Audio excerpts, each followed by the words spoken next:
That's my consulting firm in leadership development. And what we do is focus on designing programs for senior leadership and the next level down, rising star programs, as well as C-suite teamwork, and have individual coaching programs. So I tend to work where I'm designing something based on the strategic imperatives of the company and what needs to happen in terms of leadership growth. And also, how well is the senior team performing? And how well are they gelling? And how well is collaboration happening? And is everyone in sync, and helping them work on that and get on the same page to be the high performing team they need to be. How are your clients finding you, or vice versa? Most of the time it's through word of mouth, although now that my book is launched, it's coming a lot more from the podcast that I do, The Enlightened Executive, the book, all the material that we've started to put out. So I think in the past, it was all word of mouth, and now that's shifting as well based on the initiatives that we have going. And what led you to writing the book, The Leaders Playlist? I knew I wanted to write a book because I wanted to put a piece of thought leadership out. And I've been wanting to do this for a long time, but I didn't know exactly what angle I wanted to take for a while, because there's so many leadership books out there that just pretty much say the same thing. And I did not want to do yet another book like that. And so it was very important to me to create a piece of thought leadership and something that was different in the marketplace that had not been approached. That's on one side, that was an intention. But honestly, part of why I wrote it is it's a process that worked for me. And the use of music to be able to shift state, but also build new neural pathways, is what helped get me through a really difficult time. And I started that as an entry point and kept using it to dig further down. Tell me more about that. As I'm a musician, and I come from that vantage point from a different place, because that's what I was born to do. That's what I've always done. I had no idea I was going to ever have this other business. But what does it mean to you, and what neural pathways have you reforged or forged? Yes, yeah. So as I studied more about the impacts of music on the brain, they're quite profound. They allow those neural pathways to form more quickly and to stick. And you think about how music you listen to a song that you remember from your teenage years, and it'll take you right back there to the time and place. How does music have that ability to do that?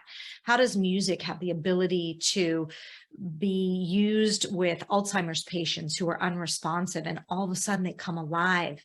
That's the part that really got me curious, because I knew it had an impact on me, but I thought, well, maybe it's just me and I really like music. And that was just my mode. But that's when I started trying it out with clients to look at what are sort of these underlying core beliefs or childhood wounds. And so the book really has two parts. So when I say that, it's looking at your leadership effectiveness is a direct impact as well, based on things that could have happened to you long ago. It's a perspective that you carry with you. And in some cases, that's a superpower.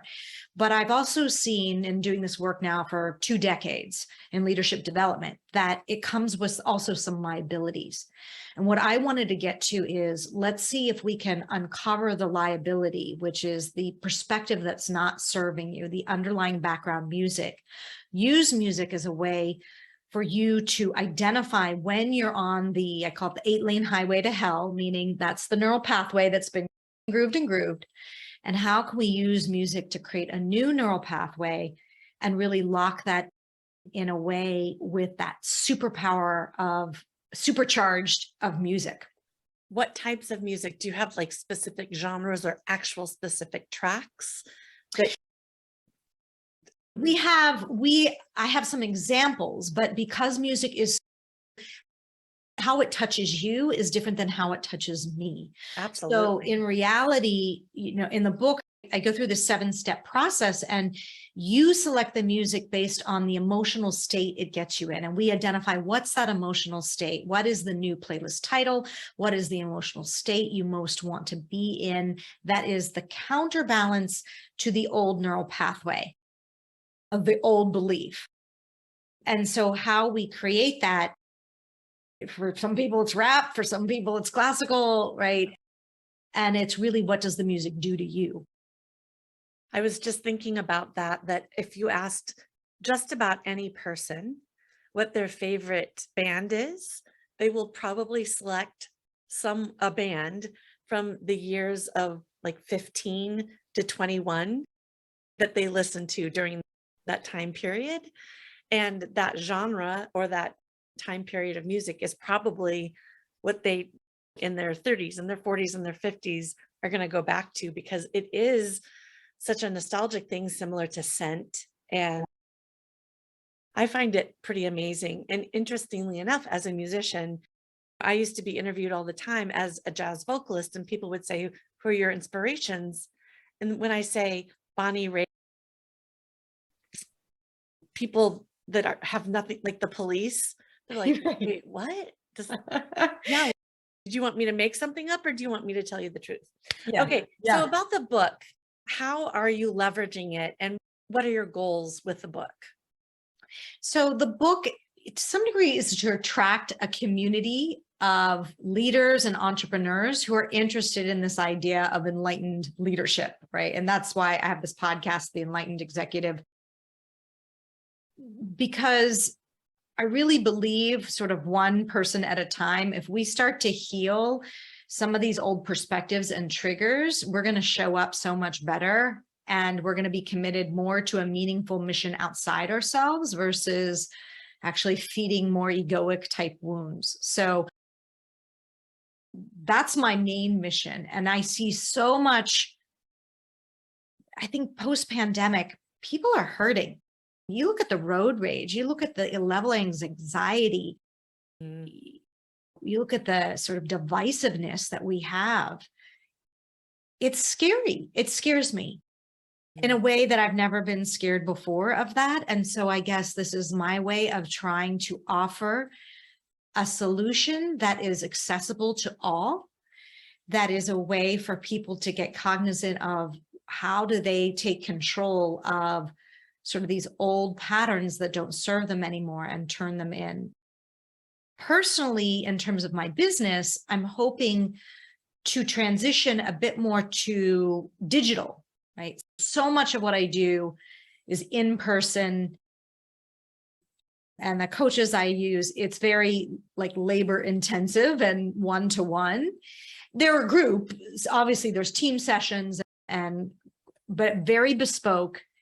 And while I like that, it's not scalable, and it's certainly not scalable on the level of message that I want to get out to the world. So now I still am going to keep some of that. I'm not moving away entirely, but I want to build up this side of the business, because that's where I feel like it could have a bigger impact. And I just see a need, and I'm trying to fill it the best way I know how. Yeah. A much greater reach. You can reach people all over the world at the same time versus humanly taking a plane, which we can't remove the human touch completely. But I agree, this is the way the world is going. It's the way the world was shown to us as being available to us. One of the silver slices of a lining, I couldn't call the pandemic a complete silver lining. So you've gone from getting a law degree to running a business to getting a master's in acting. What is your next big leap? Author.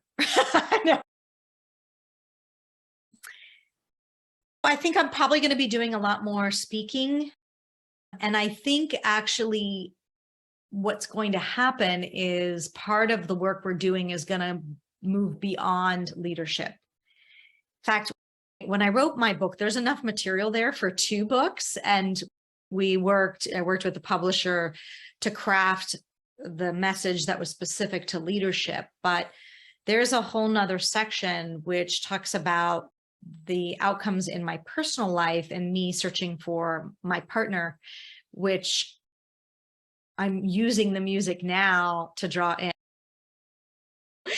Wait a minute, wait a minute. Spoiler alert. Did you find a partner or are you using No, the music to just, oh boy, to yes, be it's work, continued. exactly, work in progress. I'm thinking, okay, if this works in a leadership capacity, how can I use it to attract my life partner? And there's a couple different interesting pieces to this, because the part that didn't make it into the book, there's definitely some personal aspects, but it was actually much closer to a memoir similar to your amazing book. And that, all that stuff, I want to tell that story because it's a powerful story. Uh, and yet it's unfinished. Of course, we're always unfinished. So this is my work now, is to see, can I use this in this capacity similarly? So if I do move forward this, I already have a title for the second book, which is going to be The Soulmates Playlist. Okay, I wish you luck in that. And Thank please let you. me know when it is all landed and Yeah. it's exciting. Tell me a little bit about the acting degree. And of course, I'm going to assume that's really going to help you in a speaking career. Yes. It's really the reason I got into leadership development, which is interesting. I went to law school and didn't end up practicing law, then went into business and strategy consulting, and then worked for NBC in marketing and business development. But I always had an interest in acting. And I got so fed up though with the corporate life and my own terrible managers at times that I decided, oh, I just need a break from this and I'm really called to acting. That sounds amazing. And so we think of it as like a sabbatical that ended up being a new career path. And I applied and got into the London Academy of Music and Dramatic Arts. So there's, as I look back on it, yes, there was the whole music component to this as well. So interesting that I've now, 20 years later, drawn that in. And what is your instrument? At the time it was voice, just voice. I don't know the only instrument, my mom so wanted me to play an instrument because she said I had a musical ear like my dad. My dad played accordion and organ, and oh, he was just incredible. And I know I have some of that ability, but I was too flighty as a child, and I tried bassoon and guitar and organ, and but none of it stuck. And I wish I had listened to mom, because I think But you're a singer. Yes, but Okay. singing. Yeah. Okay. But not at the level certainly of that you did. And that's why when I did that program, I was much more in the drama side than the singing. Theater mostly? Yes, theater. Okay. Mostly it was Shakespeare, Restoration Theater, and Chekhov. Okay. That's amazing. So how much does that theatrical training lend itself to your ability to command a stage, craft your message, deliver it, and really let it sink into the audience? Yes, that ability to deal with the inner critic that I think you learn as an actor, that piece, and really understanding it was there. I think the first time I went to drama schools, when I first even thought there is something, this was back in 2001. So it wasn't like mindset was a big conversation at the time, where people knew even about this idea of an inner critic, but that's where it was introduced to me. And as an actor, you really have to learn how to get a handle on that and be able to also connect authentically. And that's the other piece I think that's been a signature, is this idea as an actor, like you really want to be connecting and really authentic in who you are and how you're showing up. Yet as an actor, you're playing these different roles. How do you do that authentically? And I think actors are really honed in the skill of shifting state. And that's why also related in this book is I'm using music to shift state. And they hone that skill over and over. So if I'm going to go out on stage, I need to really get myself into the peak condition to be able to do that, to achieve the intention I'm really looking to do. Great, great training. Um, Yeah. so back to your company, what does your team look like right now? So we've got three, now four, actually. I just brought somebody on, which is exciting. Three core support staff from all the internal operations. And then we have about 15 coaches that we use in the programs. And then some facilitators and some specialists that are a little bit more based on, do I need a specialist in this area for this program or Give an that? example of what a specialist might be. It might be somebody particularly focused on innovation. Okay. And how do we create a mindset where people almost within a corporation, how do they have more of the entrepreneur mindset? Because we know our business is facing massive disruption. So we're going to need to come up with some incredible ideas, yet we're a larger company. How do we do that? Now, I don't only work for larger companies. That's just an example of where I would bring it in. There's also, I work a lot with private equity and their portfolio companies. So they'll bring me in to look at, oh, we need to replace the CEO. How do we get them gelling more quickly? I'm sure you're a favorite for those. When you're like, give them the axe. The CEO has to go. Great as a founder, but can't take it to the next level. Well, let's just talk about honesty there. That is something Yeah. that probably all of us Yes. will be facing if we're successful enough, right? To Yes. get to that Yes. next level. And what is your involvement in Meritage day to day? I'm too much in the business. I'm gonna be honest. Yeah. That's one of my things I'm working on is I'm selling, I'm delivering some. You're I'm managing. although now I brought in a COO, a fractional COO to good. help. And that has been, I do think this idea of having the right visionary mixed with an integrator is really important. And if I try to do all the roles as I scale, that's not good. And my skill is in visionary. So I need to let go of the reins and bring someone else in that can handle that piece.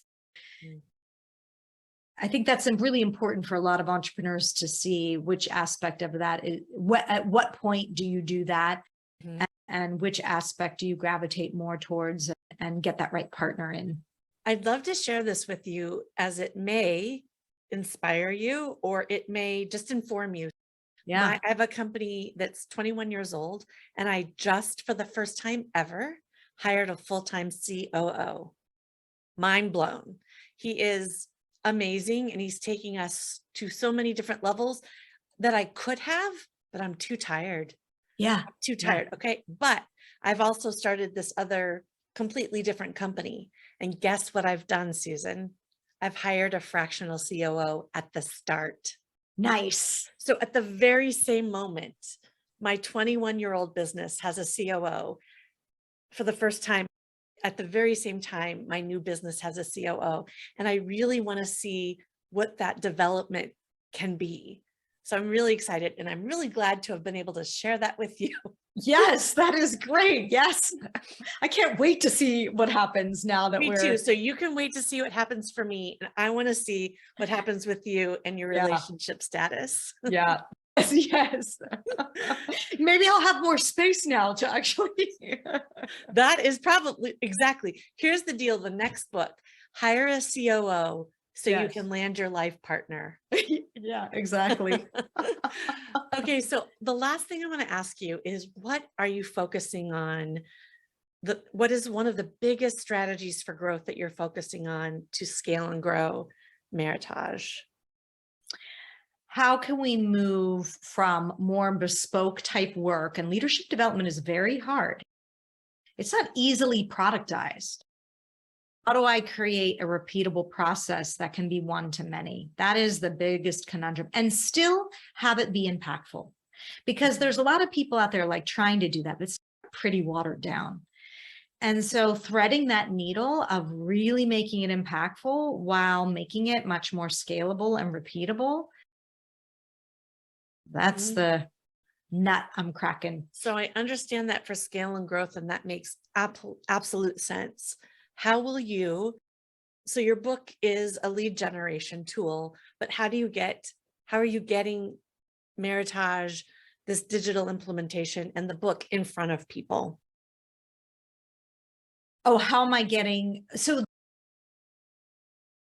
the book is going to come in where promoting this concept and the idea, and then building, there's a masterclass that goes along with it. So that's my first piece into taking that initial lead magnet of the book and saying, okay, you want more, then here's a masterclass that will walk you and help you through the process. Mhm. And then from there, I'm looking at how do I take that now into using some of my coaches for more quick hit one-on-one coaching to get people aligned with their playlist and how they use that and implement it. And also thinking about a subpart that looks at what is, can we help you build your playlist? So some people are like, I don't know, could you come and give me suggested songs as well? And so I'm thinking building out sort of a service to be able to do that for people to help create those playlists based on their titles and what they're trying to achieve with it. And So how are you those are some of the Yeah, funnels. I'm wondering how you fill the top of the funnel though. Is it digital marketing? Is Yeah. it Oh, got it. networking? Is it, how are you getting the masses at the top of the funnel so that they can Yes. filter down? Right now, as you probably know, there's huge influencer networking element to this. It's partnering with people, it's meeting new influencers, it's getting on their podcasts, right? It's talking and really reaching out as this book launched to every single person I know. And I have never done such an endeavor where it is like this sort of concerted effort to go back through my life and kind of reconnect with all of these amazing people. It's been extraordinary, honestly. So there's that piece. I do have a PR firm that I hired to help, and hopefully some articles and things that are coming out. I looked into the traditional PR. I'm not sure, it's quite expensive, and you wonder, is the ROI really worth it? Kind of not sure, and decided I'm not ready to bite that off with everything else going on. It's primarily the influencer grassroots effort right now. Great.